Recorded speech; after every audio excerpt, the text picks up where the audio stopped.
The Australian Ghost Whisperer with Katerina Legato and James Jennings. Hey everyone, welcome to the Australian Ghost Whisperer.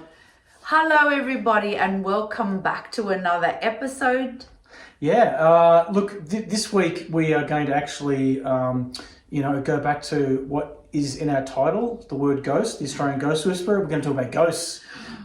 We do a lot of spiritual stuff and we do a lot of different things on the podcast, but we're going to get back into the ghosts this week. So essentially the topic is, why do some people decide to stick around as ghosts on Earth after they die? Because I'm sure everyone's thought this, right? It's like, if you're a ghost, and let's say you can go to an amazing afterlife, why are you sticking around Earth? Because they don't realise they can go to an amazing afterlife. Right, so because they're afraid. Right, is that the main reason, do you think? There's so many reasons. Well, today we're going to get stuck into the reasons why, when people die, they go, you know what, I'm sticking around. And sometimes they may not even decide that, they're just confused. But I'm getting ahead of myself. So, Katerina, tell me, what do you think is the number one reason why people will stick around on Earth as a ghost after they die? Okay, so in my 30 years of experience, the first thing that I realised with a lot of lost souls is that they don't realise that they actually died. They're still living in a reality where they feel they're in the physical world, living their old physical life, but they're not. So what happens when you die, you're in your own reality, your beliefs, whatever you think happens instantaneously. It's not like when you're in physical, you might think of a person, but you know that you've either got to phone them or get in a car, go visit them. When you're in spirit, you're just automatically there. So a lot of people, when they pass away, through fear of going to the other side, returning back to the spirit world, will continue to deny that they died. Perhaps they died in tragic circumstances, or died where they felt they weren't ready, that they still had things to finish here. And so without realizing, they tend to create their own little reality where they are just sort of hanging around, and they tend to gravitate towards perhaps a home or a family that reminds them of their own home and family, or they will just go back to their actual own home. And I'm often called out to people's homes where they've moved into a home that's been sold, but they're like, I can still feel like there's somebody here. And that's because the original owners are just hanging around this house. They don't care that it's been sold to someone else. It's like, no, this is my home. I bought it, or I built it, and therefore I'm staying here. So these are the kinds of things that they will tell me. It's quite sad, really, because when a spirit, a person dies and they don't return into the spirit realms, they will be looking to draw life force from other beings that are alive, and this helps to keep them here in the 3D, because the planet Earth, we need these 3D bodies to exist here. But when we die, we no longer are a part of this reality, so we move on to higher dimensions. So we don't need the 3D body. We're freed, we're released from the 3D body. And so they, in their spirit form, then will kind of attach themselves to somebody. And often this happens while somebody's asleep, because it's easier to latch on and actually draw out, vampirize their energy. Physical people. That's such a disturbing thought. But they're able to vamp. You've all had an experience where we've been hanging out with somebody who's so needy, and you feel like so drained of their energy after you've left them. It's like, energy vampires. So they do the same thing. It is very disturbing, and that's why, look, in the 30 years of being a spiritual healer and an exorcist and doing house clearings, honestly, I'm not exaggerating when I tell you that I have probably crossed over millions of lost souls. Millions. I've gone to homes that have been absolutely infested with lost souls. The other reason why they hang around is because, some people simply do not believe in an afterlife. They believe this is all there is. Nothing more. Once I die, I turn to dust and I'm done. So again, they get a big shock when they died, and it's like, well, where am I? I'm still here. So, and that's because, they just simply did not believe in an afterlife. Also, people can become very, very attached to their possessions. So when they die, they're like, no, I don't want to leave my home, or I've got this great car and I'm just going to hang out in this car. It's mine. I'm going to hang out, in my house. And, I remember once I had dropped my daughter off to, this was a while back, to a ballet class when she was quite young. And I was waiting for her in my car. I was sitting outside waiting for her. And then I look across and there's a car across the street. And I see a person, a guy in it. And I'm looking, and then I realize that it was a spirit. And so this guy sitting in his car, and then as I tuned into him, he fully believed that he was in his car driving around, even though the car was still, and he couldn't drive the car, it's not possible. So, but in his reality, in his imagination, because your imagination is very heightened when you're in spirit, he just believed that he was driving God knows where, and that he was still having a great time driving around in his hot rod, because it was one of those kind of revved up type of cars. And I was just observing it, laughing to myself. I thinking, God, he probably thinks he's driven, from here to Wollongong and back or something. And, and then he looked at me as if to say, don't you dare say anything to me and ruin my, what I'm doing here. So I thought, no, I'm not going to bother you, mate. You keep driving. So that is another reason why a spirit will tend to hang around. That sounds like someone's got like the virtual reality goggles on, and they're like in a little experience, and you're coming over and, like lifting up the goggles and going, don't you dare take my goggles off. Is that yeah, that's right. Well, yeah, he looked, because he felt me staring at him, because I was just staring. I was waiting. It gave me something. I was just kind of humoring myself, really, because I could tap in that he thought he was driving around, and then he looked at me like with a dirty look, like, don't you dare interfere in what I'm doing here. So off you go. God. Yeah. Oh my God. Look, there's so much to unpack from what you've just said in the first few minutes of the show. So I'm going to like rewind a little bit. And we're going to flesh out a few of the topics and things. Sure, because it all feels so very, I'm very blasé about it, because like ever since I remember day dot that I've been talking to spirits. So it's like I tend to go ahead of things. Yeah. No, I just get like about a dozen questions popping in my head, like, oh, what about this? What about this? So I'll dial it back to this, which is, okay, so let's say I die, right? Now, okay, so you talked about some people die and they don't know they're dead, right? And then you talked about some people who are in denial. So let's say I died, I'm like, nope, I don't want to be dead. I'm just going to pretend that everything's fine. I'm going to live my life. So there's a big difference there, because it's like someone kind of knows they're dead, but they're just going to pretend that everything's normal and carry on. Or they believe it. They don't even pretend. They actually believe that they are still alive. So is there well, that's what I'm trying to say. Is there a difference between deluding yourself and believing it, but actually not knowing you're dead? Or is it the same thing? Like, I think it's the same thing. Have you ever watched that movie called The Others? With Nicole Kidman? Yes. Yeah. I would say that is such a good description of how, Nicole Kidman and her family were actually the dead ones in the movie. And Spoiler alert. Yeah, it's such a good, please watch it. It's just really well done. Yeah. And she's like getting up in the morning and closing all the blinds in the house, because obviously they felt better in the darkness. And then the physical people would wake up and open the blinds, and she'd be shutting these blinds. Well, they were curtains actually. And, and she just did not realize to the very end that they were actually the ones that were dead. So when you die, your ability to create and manifest your reality is so much more heightened. So if you die and you just are not ready to die, you just don't decide you don't want to be dead, then so be it. You will create a reality where you will live within this bubble, this reality where you will carry on as though you're still living that physical life, but you're not. You might even go show up at your office but realize that no one's talking to me, or my laptop or computer's not working.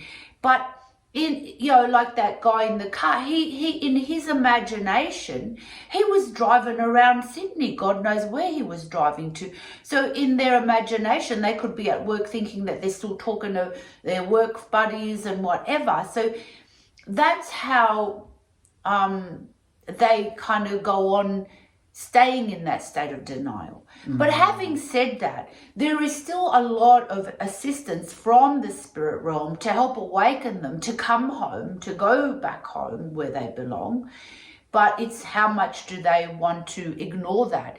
It's like when you go to the doctor and he's like, oh, you know what, you've put on a bit of weight, you probably need to lose a few kilos, bring your cholesterol down, your blood pressure down. And then you walk out of there and go, stuff, I'm going to go have a coffee and a slice of cake, you know. So it's kind of the same thing. The spirit world there are helping them and kind of, you know, saying, hey, you know, you need, you know, they've got their spirit guides, whatever, you know, this is, you don't belong here anymore. But they're just like, no, I don't want to hear that. I'm so the doctor, I'm not going on any diet, and I'm not getting, I don't care that my cholesterol's high and that my blood pressure's high. So it's kind of that's how they exist. So, you know, when I was going to school, there was this man waiting for me every day because he was looking to get back home and he just didn't know the way. And for some reason, he sort of felt he knew I could see him. And so he'd be waiting at the school gates every day. I need to get home. I don't know the way. I need to get home. I don't know the way. Until I sort of looked at him one day and I'm like, I was this little kid. I'm like, I was so fed up with him bugging me every day. And I'm like, look, you're dead. And he just looked at me horrified because I'd actually really announced it to him and it kind of hit home. You know, and so he just ran and I never saw him again because obviously he wasn't going to come and ask me for any more advice because I was telling him a truth he didn't want to hear. I'm surprised that, like, I mean, I guess I'm just making this up in my head, but it's like, I'm surprised, like, when people die, there isn't like a spirit guide or a guardian angel that literally just turns up and goes, mate, you're dead. Like you're dead. You're best to come with me.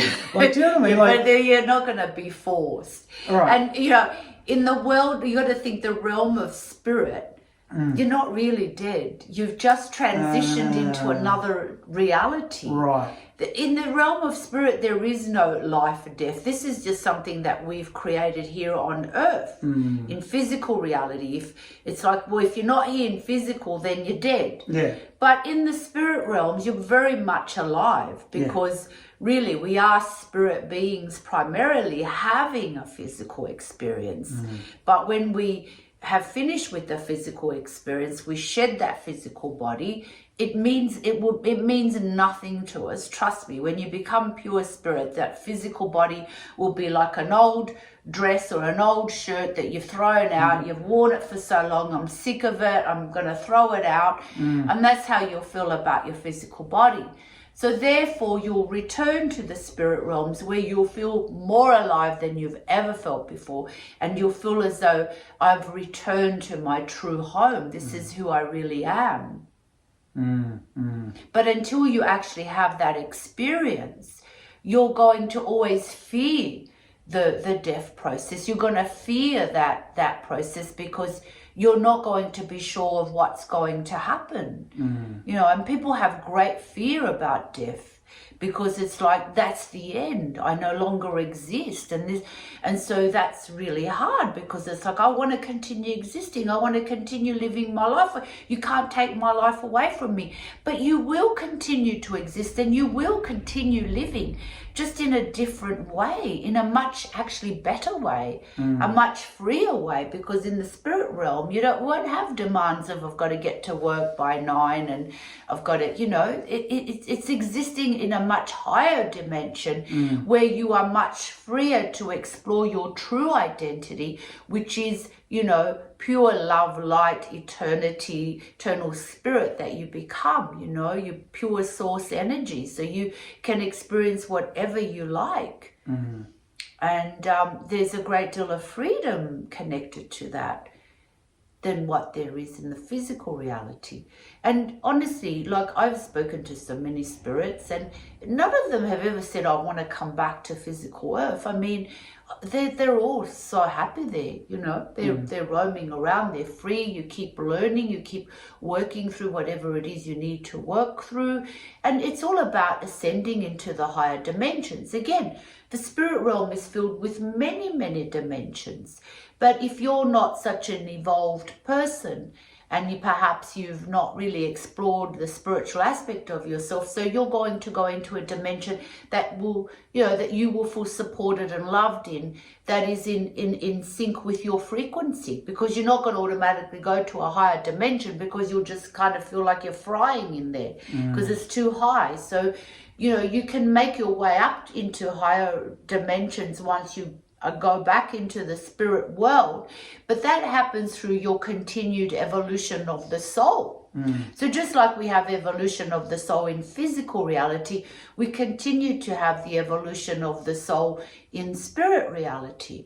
And we have opportunities to heal our you know, relationships that we've had here in physical reality, you know, time to do the forgiveness and go into the heart and be able to work through these things so that we can go into the higher dimensions. And the higher we go, the closer to the God reality that we go, God dimension we go into, and where we're going to be vibrating more to the frequency of the God force of pure unconditional love. You mentioned before about people who die suddenly. So if someone's in like a tragic accident, or, you know, they're murdered, or a car accident, whatever, can that make it very difficult for their soul to transition? Because that's what it is. It's a transition from one state to another. But do you think that the shock of dying suddenly is enough to keep them stuck as a ghost on Earth for a period of time? Or like how does that... So when there is something like that about to occur for a person, there is, like, you know, an alert out in the spirit realms that something tragic's going to happen. So many of, you know, there are many high evolved beings that will assist that soul, because they know they're about to have a bad accident in one way or one form or another. So they're there to support, and often that soul will leave the body before the actual impact of the car or the murder takes place. So it's just a physical body that will perceive at some level that terrible accident or that murder, but the soul will be supported. There'll be beings there to support and guide it home. So please don't feel, if you have a loved one that's gone through a tragic death, that they're roaming around. There is so much love and assistance that a soul, a spirit is given in order to return home into the spirit realms.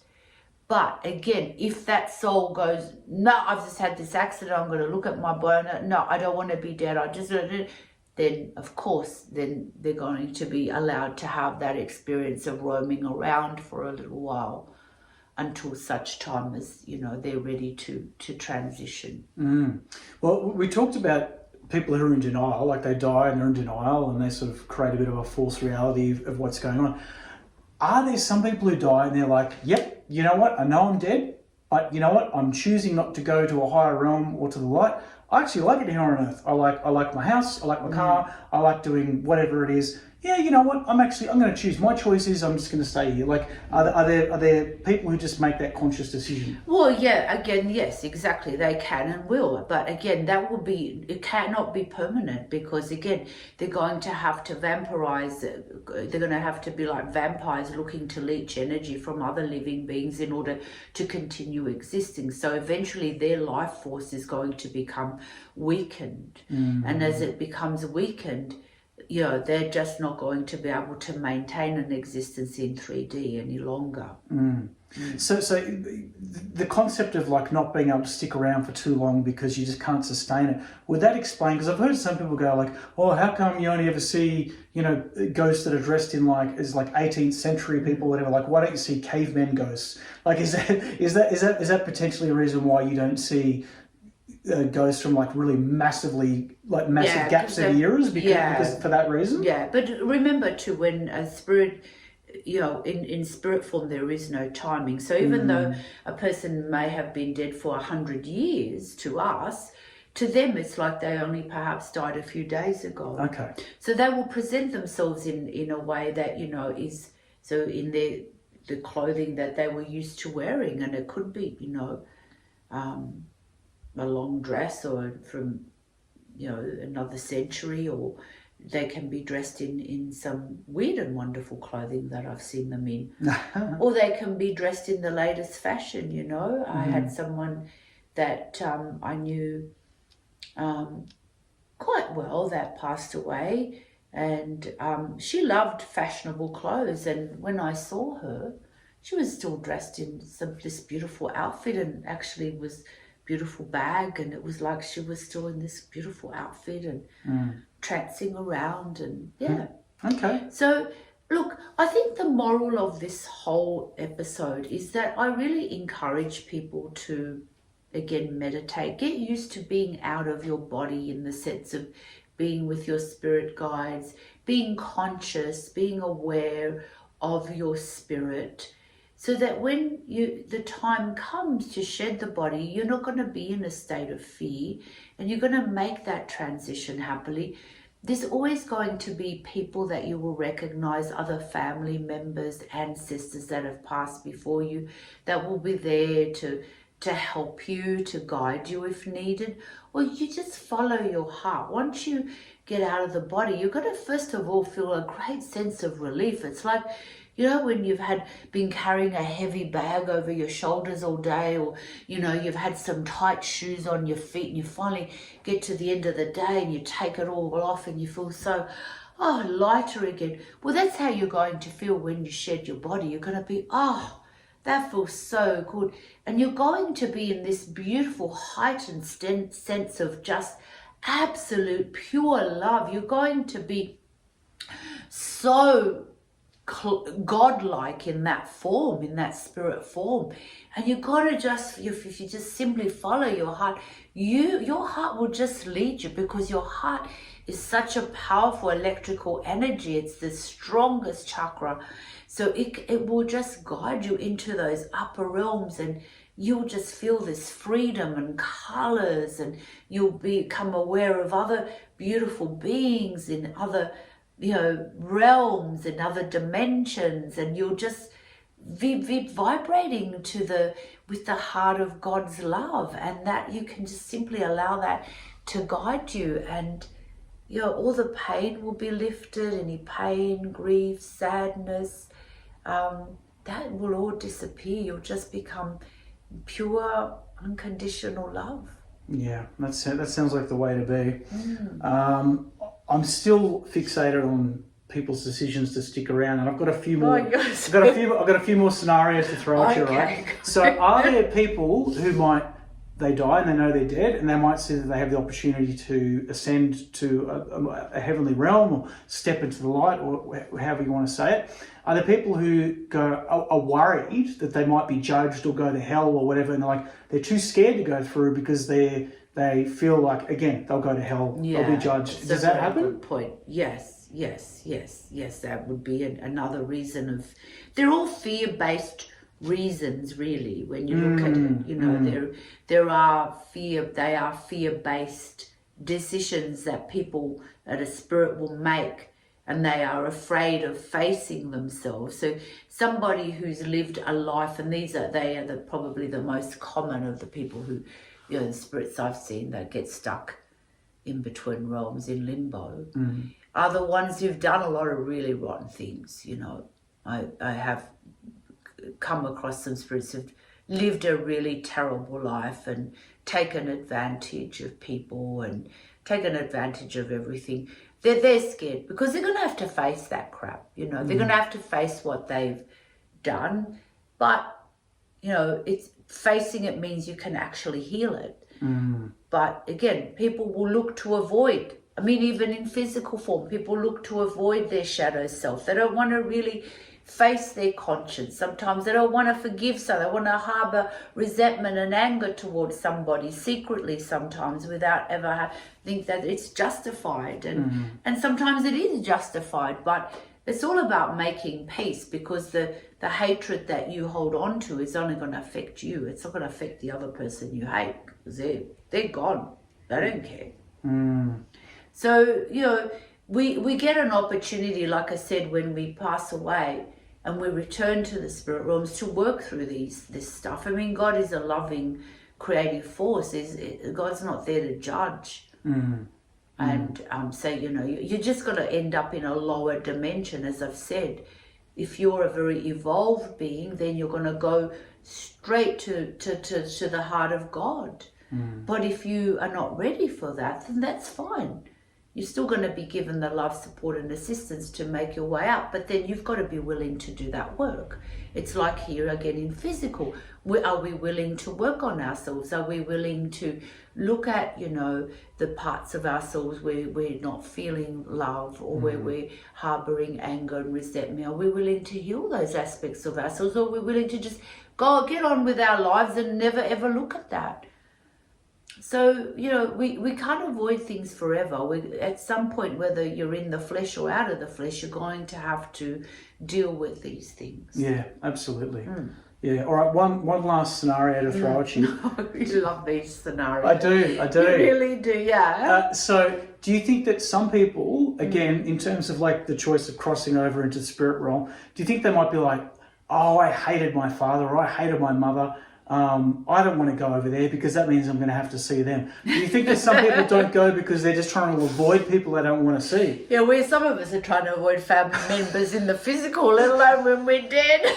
I think we all can relate to that. When we try and nudge certain family members. It's like, oh God, are they going to be there at Christmas? Look, the thing is that yes, you probably are going to feel that way when you pass. But again, you're not going to have them in your face the moment you pass away. Again, we have a very loving God, and we will gravitate towards a dimension where we feel comfortable and happy until we can work through these differences that we've had with other people. And often we realize that the people that we perhaps hated the most in physical world gave us the greatest lessons, because they challenged us to rise above whatever it is they've said, done, and gossip and the carry on that we have, the crap we have carrying on in the physical world. So we realized that, they were perhaps our greatest teachers. And I know that's a really hard one. We've all got ex-husbands and stuff that we're like, oh God, I don't want to see, or ex-wives that we think, I don't want to ever see that person again. But you will. You will, you will, but it'll be in circumstances where you will feel ready and have perhaps a greater understanding as to why and how you came to come together. Okay. Well, there you go. Be warned. Yeah, be warned. It's like you can't avoid forever. You really just cannot avoid forever, nor can you float around in limbo Yeah, forever. that doesn't sound fun. I think be prepared to face that transition time with joy. It's the same as when, a child is born into the world, parents are so joyful, it makes this journey. And it's the same, you'll feel the same joy when you transition into the spirit world, to be reborn into the spirit world again. Well, that sounds entirely pleasant. I think it is very, very pleasant. No, I know I'm not hesitating to get out of here. I'm so excited to get out of here. Yeah, I'm not going to be sticking around. I'm sticking around. I wouldn't be haunting anybody. Exactly. I just want to get on with the next stage. Exactly. I'll be like, peace out. I'm exit. Thanks. Exit stage Been left. nice. See you guys later. See you later. Yeah. Do you think that ghosts are a relatively new phenomenon? Like, do you think that it's something that's just been around for the last few hundred years, or from the moment we've come into existence, this transition of life, death has always existed. Yeah, I'd find that very easy to believe. Yeah, people would have probably had different words for it, obviously. Yes. And I think that back before technology, if we go back to the 18th century, and these people were so much more perceptive, and so they felt the ghost. You know, there's all these haunted castles. If you look Scotland, England, you know, in Europe, there's a lot more. I remember going to Italy the first time. I think I was about 12, 13, and you know, my parents decided they wanted to go and do all the, you know, the journey of in Rome, you know, of all those I can't remember what the word is for them. Gosh, I've hit a blank. Like, are you talking about castles, catacombs? Catacombs, thank Catacombs, you. Yeah, okay. all these catacombs, some of them were under churches, and oh my God, they were so haunted, because I could see, and I was horrified, terrified, I just didn't want to go. And then I remember when we went to see the Colosseum, oh my gosh, I was just, my skin, you know, my hairs on my skin were, and I was just horrible, because I could just feel the bloodshed and all the pain and suffering that carried on. So it was really, really hard. But then, you know, away from that, I really loved Italy. I loved, you know, the passion that people had and the food, and, you know, just such a beautiful, rich country. I love Europe. I think it's just got so much more, a depth of soul in a different way to perhaps, you know, here in Australia. But, you know, I think that, and that's only because Australian history has been suppressed and destroyed. I think, you know, the Indigenous spirits, Indigenous people of the land really had so much depth and so much to teach us, but it was all destroyed. They were all wiped out with no respect, which is so, so sad. But I think in Europe, they've kept history alive a little bit more, so there is more of that depth. So, but very, very, you know, some of the places I visited were extremely haunted, and no, and some pretty bad things had taken place. Yeah, absolutely, absolutely. But having said that, if you're watching or listening and you like to fly Katarina and I around the world to explore haunted castles and video it, we're down. We're down for that. So we will be international ghost hunters. just putting that out there, so you know. I'd be really good at that. Oh, you'd be amazing at that. You kidding me? I've been talking to spirits since I was a young kid, you know. So I'm so used to them. Really, they don't bother me, you know. Even I remember being younger and having to go and stay in hotels. That was always a nightmare, because hotels, there's a lot of spirits. I hate hotels. So I'd be like, you know what? First I used to feel like I had to be nice to them, and then I thought, no, this is it. So I'd be like, no, piss off, just leave me alone. I'm trying to sleep. And they'd run, they'd be scared. Yeah. So, you know, but yeah, I have crossed over millions and millions of souls in my 30 years. And en masse, sometimes en masse. And I've had a lot of help from, you know, obviously my own spirit, sacred spirit family that helps me. I don't please take all the credit for it. I couldn't have probably done it without them. But yeah, they come in all shapes and sizes, and some have been so funny. Some have a sense of humour. Some have sworn at me and told me to get effed, and you know, I ain't going, you can't effing move me. Especially some of those, you know, real redneck Aussies. I am fuck off, bitch. They've literally said that to me. I'm like, okay. You know. Oh my God. Yeah, like you have to really grow a tough skin, and I just don't. I let it all go. I know that they're just suffering, and it's like, you're going to affect me in a little while. And then I've also had moments of tears where they, you know, you've finally been able to release them, and you see them, you know, kind of connecting with their family members on the other side, and they look back and they're crying a bit, they feel the emotion, and they're waving goodbye. I mean, I'm there crying in people's homes or wherever I'm crossing over there. So that really, really interesting time with spirits, you know. Some have been really, really kind of out there and sad, you know. There's been, you know, people that have, you know, taken their own lives and then regretted it and thought they could hang around, and so you just got to sit and have a chat with them and say, look, it's all right, you know. You're still going to go on living and existing, but not here. You're going to go get the healing you need. And so, yeah, look, I feel quite honoured to have been able to do this. I have no regret. I'd do it all over again if I needed to. But, you know, I think I'm ready to go to a higher dimension after this existence. I think I'm done. Yeah. Well, on that note, it's been a very illuminating episode. Thank you, Katerina, for schooling us in the way of ghosts.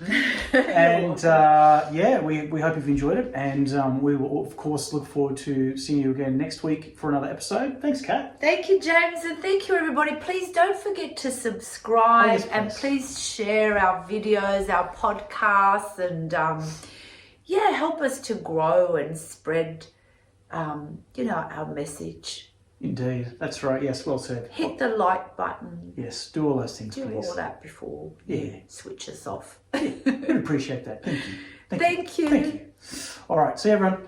Bye. Bye. To gain access to private spiritual development classes, guided meditations, and live Q&As with Katerina, please visit www.patreon, that's patreon.com/The Australian Ghost Whisperer.